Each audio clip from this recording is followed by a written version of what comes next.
In today's video, we're taking a look at some off-season trade rumors involving the Montreal Canadiens as well as the New York Rangers, who were just recently eliminated from the playoffs, and the Colorado Avalanche. We have a signing in Columbus. We have the finalists for the Calder Trophy for Rookie of the Year. We're going to discuss what happened in last night's playoffs and more coming up next.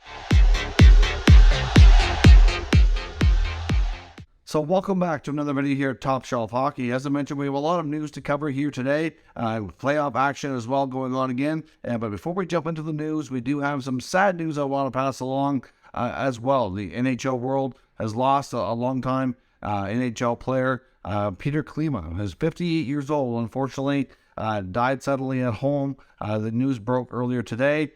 Certainly not anything you'd expect, that he's still a fairly young man. Petr Klima was a player that, I guess, depending on how old you are, if you're anywhere near my age, in your 30s, 40s, 50s, I'm sure you know who he is. If you're younger, maybe you don't. It depends on how long you've been watching the sport. But obviously, he was a player who played in the 80s and 90s. He was the first Czech player who defected to come to the NHL. So a bit of a trailblazer for sure. Of course, most people remember Petr Klima for his unique Jofa helmet that he always used to wear. And, of course, he scored a very iconic NHL goal in the 1990 Stanley Cup Final, Game 1, the Edmonton Oilers against the Boston Bruins.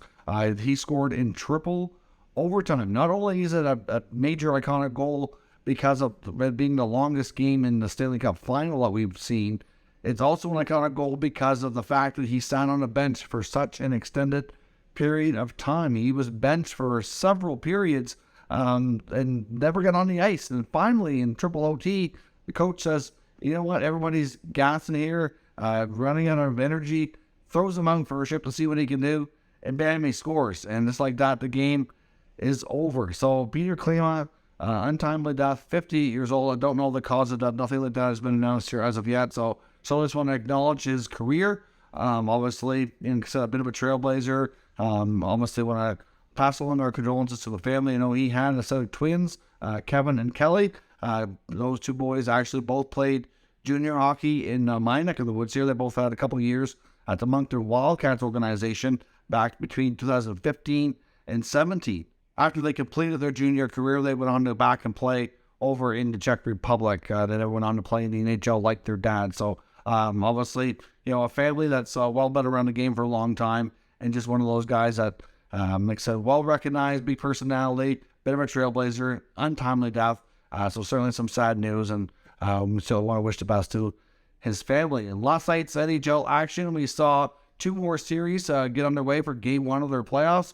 We saw the early game of the Carolina Hurricanes and the New Jersey Devils, followed by the Vegas Golden Knights and the Edmonton Oilers. Now, the Hurricanes ended up with a 5-1 victory. The first period was all Carolina. The Devils only had one shot on goal. Akira Schmid ended up getting pulled after the third goal early in the second. So Vanecek came back in and went the rest of the way. Be interesting to see who they turn to in the next game. If they go back to Schmid or stick with Vanecek.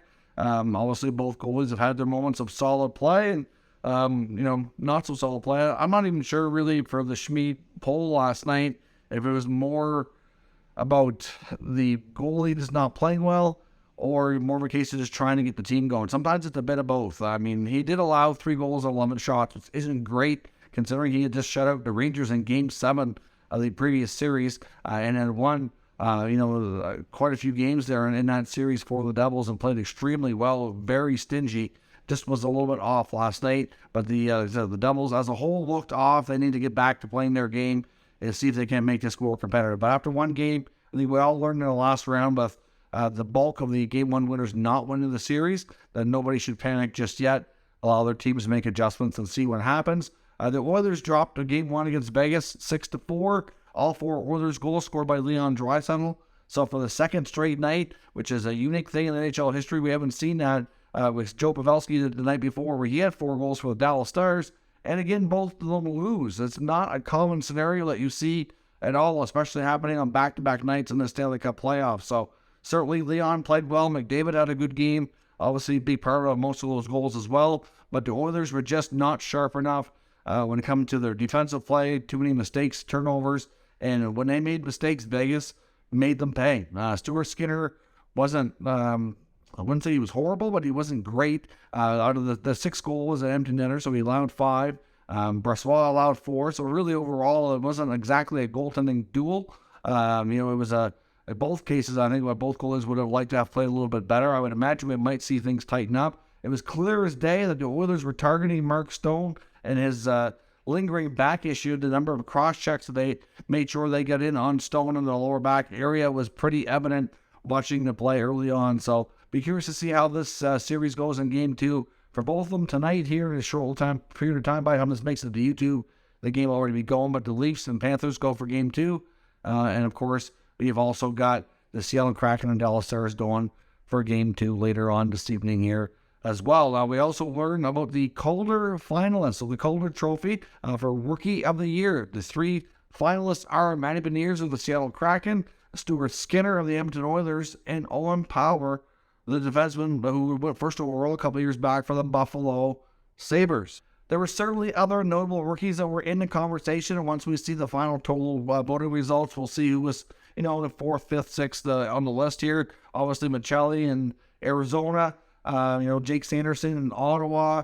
You could make an argument for a few others too. I know I see a lot of Sens fans arguing that the fact that Power was nominated over Sanderson was highly intriguing and a bit of a joke, commenting on how much better Sanderson was than Power. I will defute that a little bit. I mean, Jake Sanderson is a phenomenal talent, and I think he has potential to be a superstar NHL defenseman. And by the end of the year, it's fair to say he was carrying the Ottawa defense. There's no doubt. And myself, even as somebody who cheers for the Senators, I can say he's awesome. But Owen Power's pretty darn good too. If you look at the numbers, Power was just as good or felt a little bit better than Sanderson this past year. Logged a little bit more minutes, had an average ice time a little bit higher, a little bit more offensive numbers. Plus minus was much better, better defensive metrics. It wasn't drastic. I wouldn't say that Power was better than Sanderson by a lot, but to say that Sanderson was way better than Power, I think is a big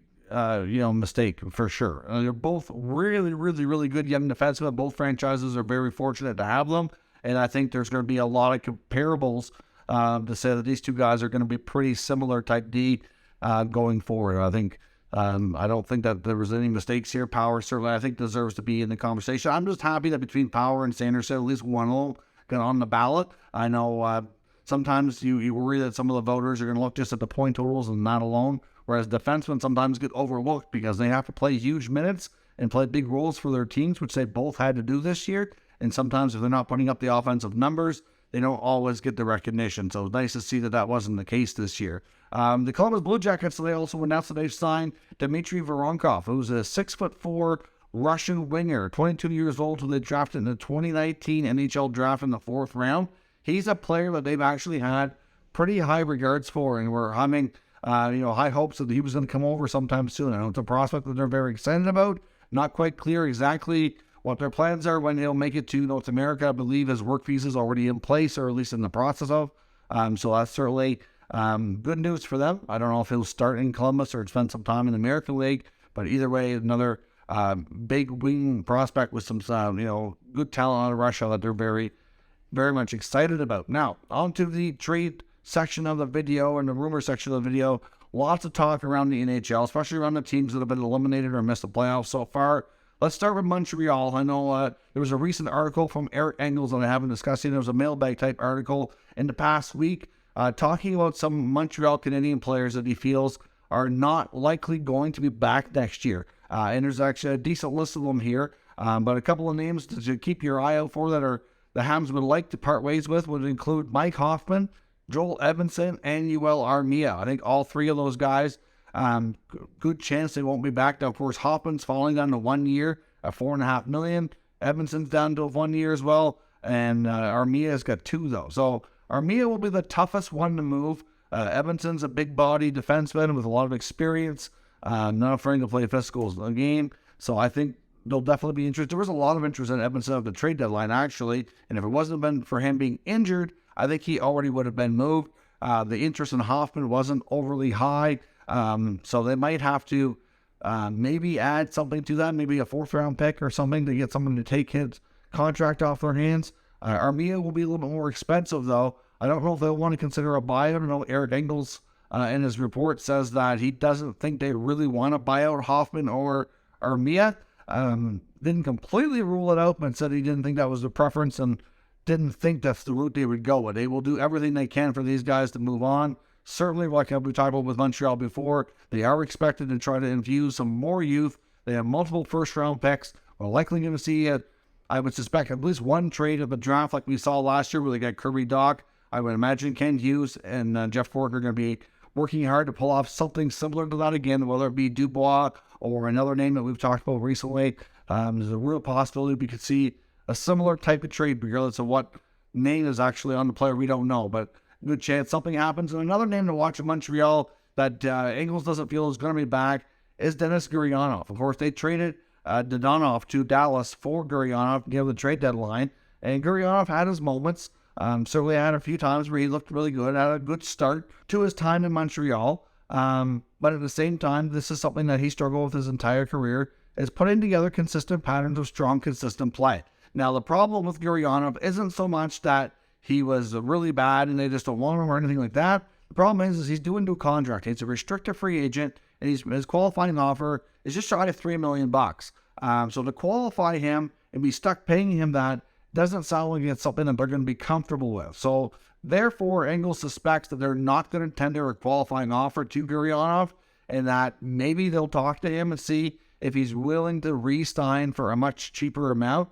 If he would come back maybe on a 1 year, $1 million, or 1 year, $900,000, or something much less than the qualifying offer, then that's a possibility that maybe he returns and will take a stab at maybe rejuvenating him and maybe trading him later in the year. But otherwise, suspect that he's likely not returning. He'll become a UFA, and you're gonna wonder what kind of offers he'll get around the NHL, or maybe he'll head overseas. Really hard to say, but either way, unlikelihood that Gurianov returns unless he's willing to sign super cheap. Colorado media is again talking about changes we could see in the Avalanche organization. Of course, there's still a lot of concern over Gabriel Landeskog. Nobody knows if that lingering knee injury that kept him out all year, including the playoffs, is going to allow him to play next year, or is he going to continue to be out? Is his career in jeopardy? We don't know the answer to that question yet, which is obviously difficult for them to really make a lot of team decisions and navigate around their salary cap situation when they don't know that. If they knew for sure he wasn't going to be able to play, they could throw him on LTIR, spend him off the cap if they wanted to try to find an impact player to try to replace him. But obviously, I don't know when they're going to know the answer to that. So that certainly impacts things greatly. But another thing to look out for, like I said, not only when we talked about this before, there was the fact that they need a number 2 center. And GT Confer, who has obviously filled in on that role a fair bit, is an unrestricted free agent. We don't know if he's coming back. So that clouds things further. So they need some cap flexibility to either re-sign him or somebody else. But the other problem here, too, is that Devon Toews is 1 year away from being a free agent himself. So obviously him and Cale Makar, the top 2 defensemen on the team, Makar signed long-term. If they need to keep Toews, which I think is a very important piece back there and something that's going to be a high priority for them, then a sacrifice is going to have to be made. And it's likely going to have to come in the form of Samuel Girard. Now, as I mentioned before, between needing a number 2 center and needing to re-sign Toews, it just makes all the sense in the world that as much as I like Girard, what he brings, he's still young enough and valuable enough with that contract that they could get a decent return of something else for the future or another piece to help their team, that they can get the cap flexibility that they need here to do other things. There's no doubt there would be no shortage of interest, and a lot of teams would love to have a young, mobile, puck-moving defenseman like Girard. So hard to say where he's going to go or where he'll end up, but I suspect that things are lining up more and more likely all the time that we do see a trade out of Colorado. Now, of course, there's still the Valerie Nichushkin situation that's clouded and unclear. Nobody really knows what's going on there. What's his future hold down? He's got a long-term contract, but the team has not said anything after that incident that happened at the hotel involving some lady in his room that had alcohol poisoning. I believe the latest reports suggested that they thought somebody might have slipped something in her drink, and then all of a sudden Nichushkin is like whisked away back to Colorado, and nobody said boo since. So we don't really know what's going on with him or if there is any impact on the future for him. So again, lots of questions in Colorado. Should be an interesting offseason for sure. And in New York, of course, the Rangers fall in round 1.